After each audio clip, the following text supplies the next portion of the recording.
Squid Game is full of shocking plot twists. Today I'll be going over every disappointing moment in Squid Game Season 3's ending. Let's start with the most obvious problem. The pacing in Season 3's finale was absolutely broken. You remember how the show used to work, right? Every death meant something, every choice had weight, every revelation was earned through careful build-up. But here's what really happened in that finale. 6 major plot threads that took the entire season to develop got resolved in about 15 minutes of screen time. I'm talking about Junho's investigation into the games. 3 episodes of careful detective work, gone in 2 minutes.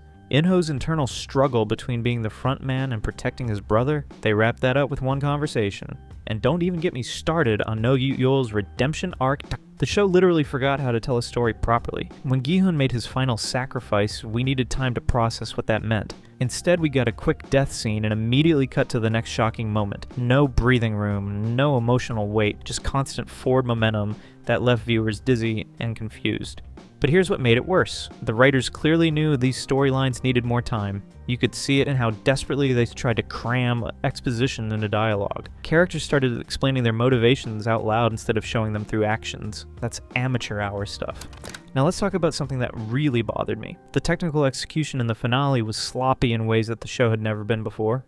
Remember the red light, green light sequence from Season 1? Every single technical element worked perfectly to create tension. The sound design, the camera work, the editing, everything served the story. But Season 3's finale felt like it was edited by someone who'd never seen the previous seasons. Scene transitions were confusing. We'd jump from an emotional character moment to an action sequence with no warning. The sound mixing was inconsistent. Some dialogue was barely audible while explosion sounds were deafeningly loud. These aren't just nitpicky details, they matter because they pull you out of the story. And the continuity errors. Oh man, the continuity errors. Characters would be wearing different clothes between cuts. Props would move around between shots. In one scene, Junhee's pregnancy belly was visibly different size in the same conversation. When you're dealing with a show about life and death choices, these kinds of mistakes make everything feel fake and careless. The worst part, you could tell the production was rushed. The show that once took meticulous care with every visual detail suddenly looked like it was thrown together to meet a deadline. That's not just disappointing, it's insulting to fans who expected the same level of quality that they'd come to love. But the next thing, one of the things that pissed me off the most,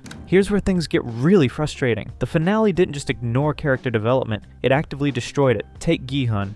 This guy spent 2 full seasons learning from his mistakes. He went from being an impulsive gambler to someone who could think strategically and protect others. That growth was the heart of his character arc. But then the finale happened. Suddenly, Gi-hun was making the same reckless decisions that got him in trouble back in Season 1. He ignored obvious dangers. He trusted people he shouldn't have trusted. He acted like he'd learned nothing from his previous experiences. And there was no explanation for this regression. No trauma that would justify it. No external pressure that would force him back into old patterns. The writers just decided they needed him to make bad choices for plot reasons. So they threw out 2 seasons of character development and turned him back into the person he used to be. That's not storytelling, that's just straight up killing a character. Inho got it even worse. Remember how complex he was? The reluctant villain who was trapped in a system he helped create? The finale reduced him to a generic bad guy spouting motivational poster quotes about power and control, and all the internal conflict disappeared. The next thing confused me the most, and it's the character who got screwed over the most was Myung-gi. This was supposed to be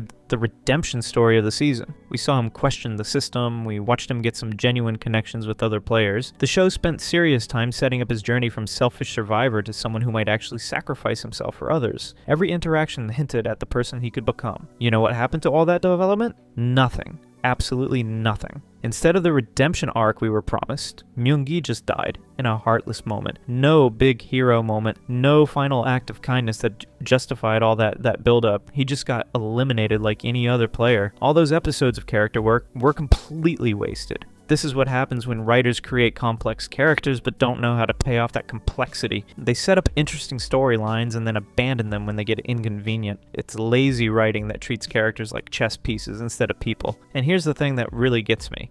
The actors were doing great work with these roles. You could see them trying to bring depth and humanity to characters that the script was determined to waste. That makes it even more frustrating when you realize what could have been. Now we come to the part at the end of the show. So let's talk about that big Season 3 twist. The one that was supposed to blow our minds and change everything we thought we knew about the show. The game's going international? Really? That's what they thought would shock us? This twist was so predictable that Reddit figured it out before the season even aired. Every single clue pointed in this direction. The VIPs talking about expansion plans, the references to other countries, the mysterious phone calls about operations abroad. The show basically drew us a map to this conclusion. But here's what made it worse. The writers acted like this was some brilliant revelation that would redefine the entire series. They built up the mystery with dramatic music and suspenseful camera work. They had characters react with shock and horror. Meanwhile, the audience was sitting there going, yeah, we knew this already. When your big twist is more predictable than a Saturday morning cartoon, you've failed as a storyteller. The whole point of a twist is to surprise people with something they didn't see coming. This was the opposite of that. And you want to know the real problem? This predictable twist came at the cost of actual surprises. The writers were so focused on their obvious revelation that they ignored opportunities for genuine shock. Character deaths that could have been meaningful became telegraphed. Alliance shifts that could have been surprising became inevitable. But here's what really bothers me about the finale. It forgot what Squid Game was actually about. The original series wasn't really about the games. It was about inequality, economic desperation, the way society treats people who can't keep up with this capitalist machine. Those themes gave the violence meaning and made the story relevant to the real-world issues. Season 3's finale turned all of that into background noise. Instead of sharp social commentary, we got generic action sequences. The economic pressures that made the games horrifying were barely mentioned. The class warfare that made the VIPs so despicable became just another plot point. When Jun-hee talked about her pregnancy and financial struggles, it should have connected to the broader themes about economic inequality and social safety nets. Instead,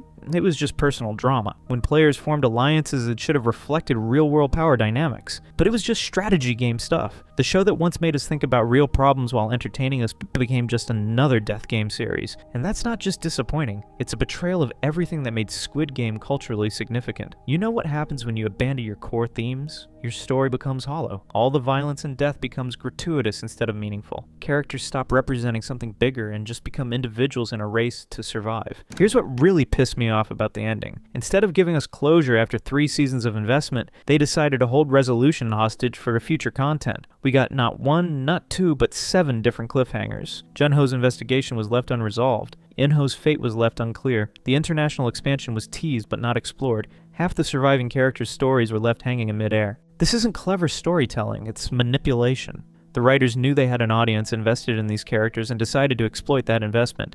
Instead of rewarding our loyalty with satisfying conclusions, they dangle resolution just out of reach. Good cliffhangers make you excited to see what happens next.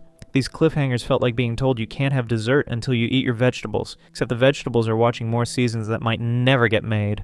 And here's the worst part. Most of these cliffhangers weren't even necessary. The main story could have been wrapped up while still leaving room for future exploration. But the writers chose maximum frustration over narrative satisfaction. After following these characters for 3 full seasons, we deserved relief. We needed moments that felt earned.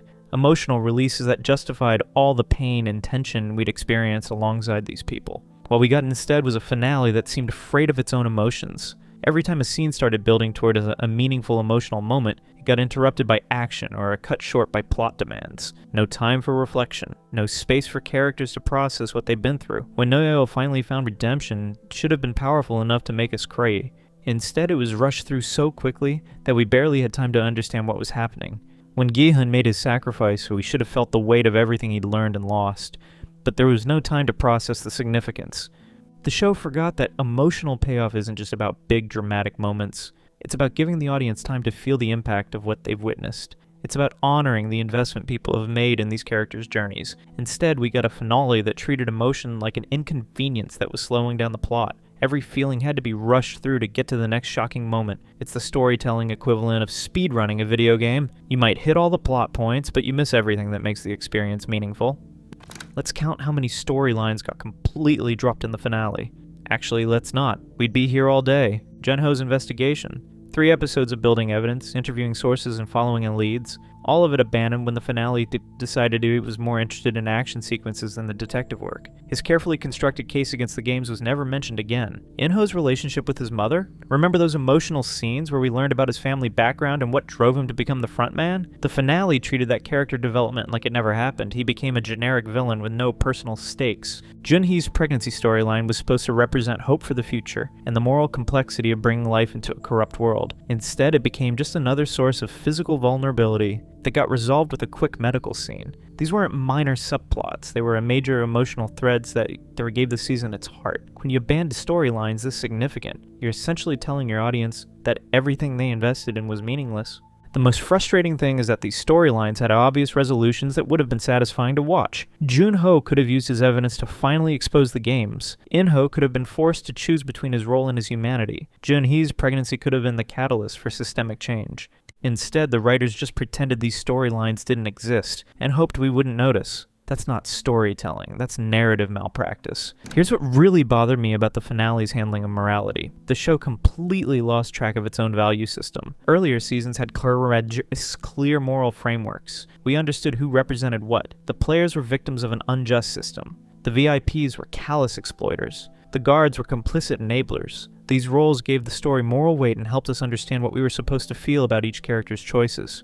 But the finale muddied all of that with confusing moral messaging that contradicted the series' established themes. Characters who should have represented hope made decisions that seemed cruel. Characters who should have been villains showed humanity at inconsistent moments. The moral landscape became so unclear that it was impossible to know what the show was trying to say. This moral confusion left viewers feeling lost and unsatisfied. We expected the finale to deliver a clear statement about the issues the series had been exploring. Instead, we got contradictory messages that seemed to change from scene to scene. When No-Yul finally found redemption, it should have felt earned and meaningful. But because the show's moral framework had become so inconsistent, it was hard to understand what her redemption actually meant, or why we should care about it. The finale's biggest failure was how it treated the relationship between the show and its audience. When people invest 3 seasons in a story, they're entering into an implicit contract with the creators. The audience agrees to invest time and emotional energy. The creators agreed to make that investment worthwhile. Season 3's finale broke that contract in the most frustrating way possible. Instead of providing the closure and resolution that viewers had earned, it held satisfaction hostage for potential future content. Instead of answering the questions it had posed, it created new mysteries designed to generate interest in spin-offs. This approach treats viewers like consumers instead of collaborators in the storytelling process. It reduces the narrative to a product designed to generate ongoing engagement, rather than a complete artistic statement. The online reaction has been overwhelmingly negative, and for a good reason. Fans feel manipulated and used. They invested years in these characters and storylines, only to be told that they can't have resolution, until they commit to watching more content that might never even get made. When your finale generates more anger than satisfaction, you've fundamentally misunderstood your role as a storyteller. The point isn't to keep people hooked indefinitely. The point is to tell a complete story that justifies the time and emotion that people have invested in following it. This betrayal of trust goes beyond just disappointing individual viewers. It damages the entire relationship between audiences and serialized storytelling. When people feel like they can't trust creators to deliver satisfying conclusions, they become less willing to invest in new stories. That hurts everyone in the entertainment industry. You know what the worst part is? All of these problems were completely avoidable. The talent was there, the budget was there, the audience was definitely there. What was missing was the commitment to storytelling over a profit maximization. The finale chose short-term engagement over long-term artistic legacy, and that choice ruined what could have been a perfect ending to a groundbreaking series. If you enjoyed this video and want to find out what other shows fell flat in their endings, click the video on the screen.